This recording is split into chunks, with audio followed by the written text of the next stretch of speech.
ভাই প্রশ্ন করেছেন, আমি কিছুদিন আগে একটা নাস্তিকের সঙ্গে ডিবেট করেছি।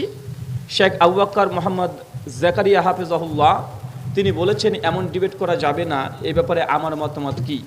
না, ডক্টর আবু বকর জাকারিয়া স্যার তিনি বলেননি যে আমার এই ডিবেটটা করা যাবে না, বলেনি তিনি।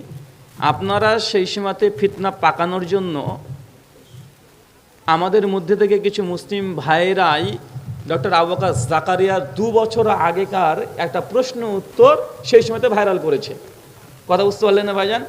ওটা সেই সময়কার রিসেন্ট নয়। আলহামদুলিল্লাহ প্রফেসর ডক্টর আবু বকর জাকারিয়া হাফিজাহুল্লাহ ডিবেট করার আগে তাকে আমি পারমিশন নিয়েই করেছিলাম, এবং আমাকে বলেছে, তিনি নিজেই বলেছেন যে রাহুল এই ফিল্ডে তুমি মাহির, তুমি এই ফিল্ডে কাজ তোমাকেই করতে হবে, নাস্তিকদের সঙ্গে অমুসলিমদের সঙ্গে তুমি এ বিষয়ে পারদর্শী, তাই তোমার জন্য এটা নাজায়েজ নাই। বরং আমাদের মতো হুজুর যারা আছে, যারা আমরা নাস্তিকতা বুঝি না, আমরা হিন্দু ধর্ম বুঝি না, খ্রিস্টান ধর্ম বুঝি না, তাদের সঙ্গে যদি হুজুররা ডিবেট করতে যায় তাদের জন্য নাজায়েজ। যে বিষয় নিয়ে পড়াশোনা করছে স্পেশালভাবে তার জন্য জায়েজ, আমার জন্য নাজায়েজ বলেনি। কথা বুঝতে পারছেন? আর যে ফতোয়াটা আপনারা দেখেছেন ওটা জাকারিয়া স্যারের 2 বছর আগেকার, কবেকার? 2 বছর আগেকার, ওটা আমাকে কেন্দ্র করে নিয়ে নয়।